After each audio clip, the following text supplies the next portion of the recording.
Hello, I'm Marcus V. Calvert, and welcome to Tales Unlimited. Today's Batchery prompt is number 64.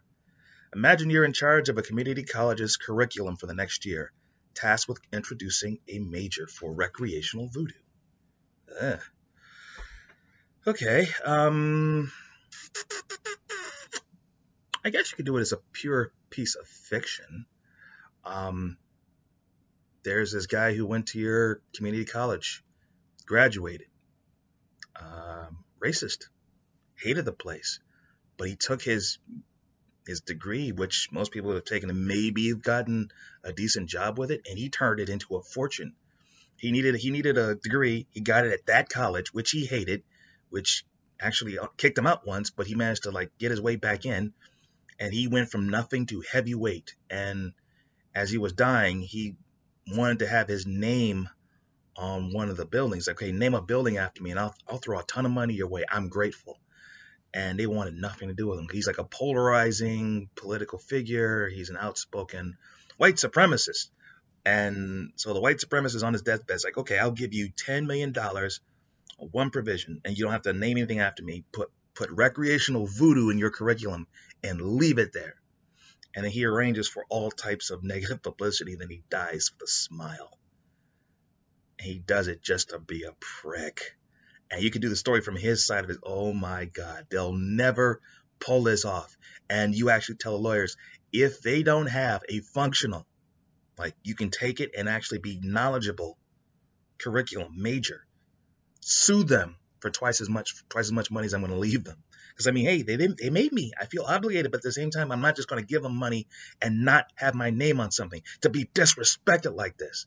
And then you show okay, here's the major, and it's recreational voodoo, and yet people are protesting all this stuff, and the lawyers are like, okay, it's real, it's legit. And it could be that. It could be that simple.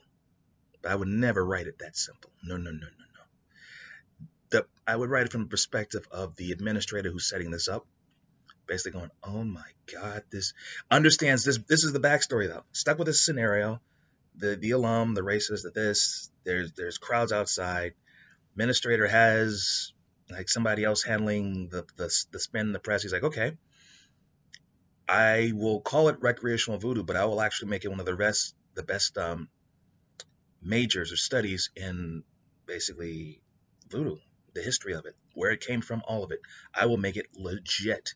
And he basically takes a chunk of that money and he tries to hire some of the best people around, and he's trying to persuade them to come in, and nobody will touch it because it's a hot potato.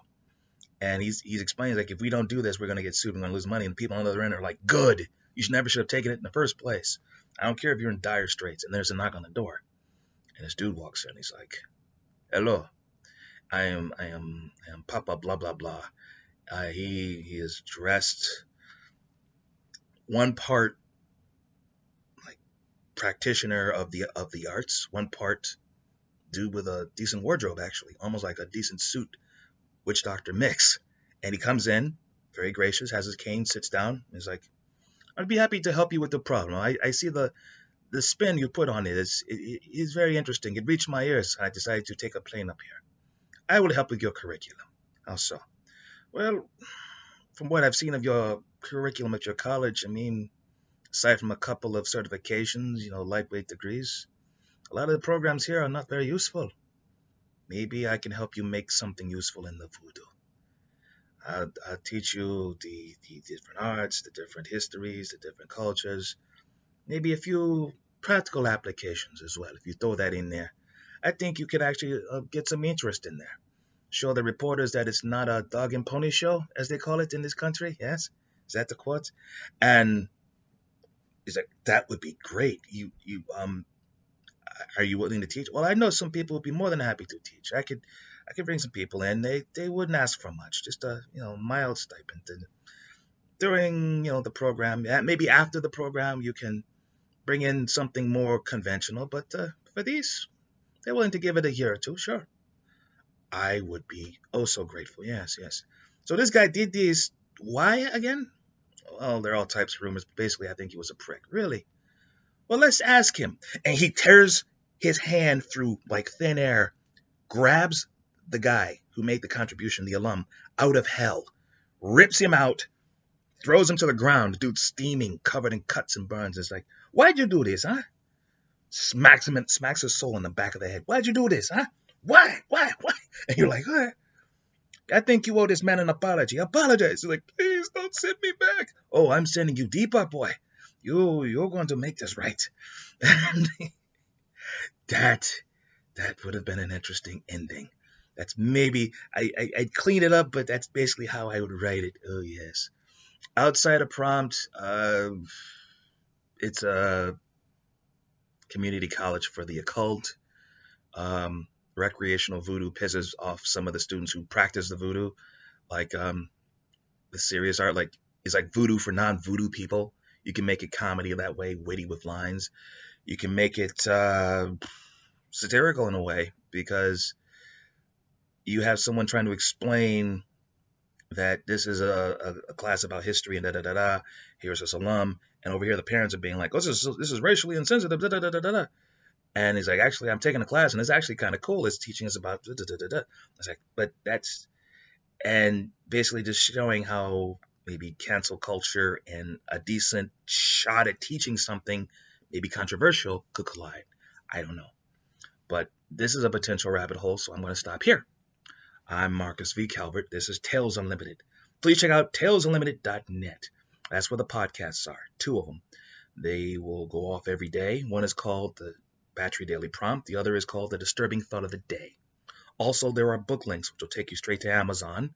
There's print books and ebooks available. Also, what are these books about? Well, there's the Batchery series. Think 200 writing prompts, a little wisdom on writing. That first novel. Why? Because writing the first novel sucks if you don't do it right. And the question is, how do you do it? Well, there's a system that should work for just about anybody. You follow it through, you can write that first novel, but before you even have the novel done, you may have books to sell. You may actually be able to start your own business and the whole thing while you're working on that first novel. That's the twist. Also, it's good for anybody at any level. So maybe you don't want to write a book. Maybe just an evil GM looking to torment your players. The 200 prompts, they're not normal. Oh, chock full of good ideas. And there's more than one Batchery book. Also, there are prompts available for game designers, comic book writers, screenwriters, or veteran novelists. Maybe you've written 20 books. But one idea in Batchery might, if you take it and spin it your way, inspire you to write your next 5 books. Have at it. Also, there are anthologies, 2 of them. New School Twilight Zone, 25 stories to a book. The themes are unlikely heroes saving the day, like a tooth fairy who gets downsized and gets into the revenge business to pay the bills. That's your unlikely hero. Or the Book of Schemes, which is about schemes, twisted, silly, diabolical, like what if your imaginary friend got you arrested for murder in Pittsburgh? I mean, but still, that's a compelling story, if I do say so myself. And then there is the I Villain series. Think Sin City with superpowers, super villain fiction, modern day pulp, if you will.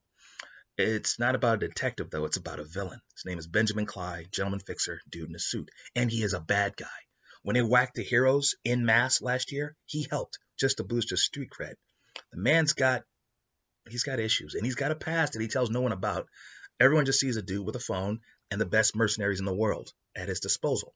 And you name the deed, good, bad, or whatever, he can do it. And everyone uses him on any side of the law. Until one night, where a deal goes bad and he's forced to give it all up. No more money, no more minions, no more status as a crook.